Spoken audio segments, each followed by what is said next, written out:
তোমার চোখ এবং তোমার মায়ের চোখের অবস্থা কেমন বলো তো? ভালো না স্যার। ভালো না মানে? আমি তো আগের মতো বই পড়তে পারি না। কি বলছো? পড়তে বসলে চোখে কাটা কাটা ফোটে, তারপর চোখ দিয়ে পানি পড়ে। কাটা কাটা ফুটে আর চোখে পানি পড়ে?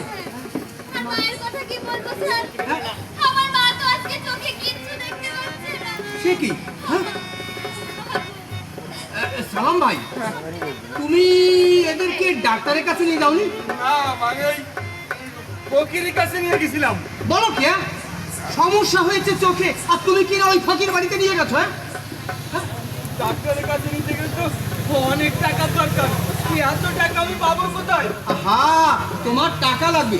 তুমি আমাকে বলতে পারতে, আমি যে কোনো কায়দায় ওই স্কুল ম্যানেজিং কমিটির সাথে কথা বলে আমি একটা ব্যবস্থা করতে পারতাম নাকি? যাও শোনো, তুমি আর এই চোখ নিয়ে দেরি করো না, যাও হাসপাতালে চলে যাও, আমি দেখি তোমার জন্য কি করতে পারি। যাও যাও যাও যাও যাও যাও যাও।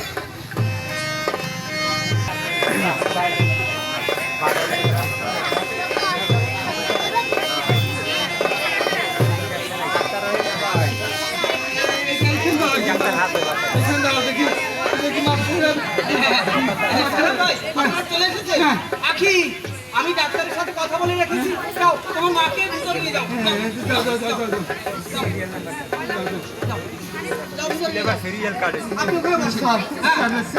সমস্যা নেই, সব কিছু বলে রেখেছি আমি, সব কিছু বলে রেখেছি। আপনি বসেন, ঠান্ডায় বসেন।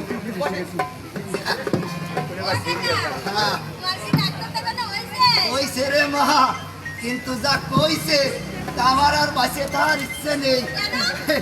ওই যে নাকি আমার নাকি ডায়াবেটিস হয়েছে, ডায়াবেটিস হলে নাকি মিষ্টি খাওয়া যায় না। আরে আমার একটু গুড়ির প্রতি একটু বেশি লোভ, সে গুড়ও পর্যন্ত খাওয়া যাবে না। আর যা কইছে তা শুনলে তোমরা অবাক হয়ে যাবা। মাটির তলে কোনো কিচ্ছু খাওয়া যাবে না। বান্দির এইগুলো কি সম্ভব? আর নাকি সকালবেলায় উঠে আটটিয়ে দৌড় দিয়ে আমার এই বুড়ো বয়সে এইগুলো কি করা সম্ভব?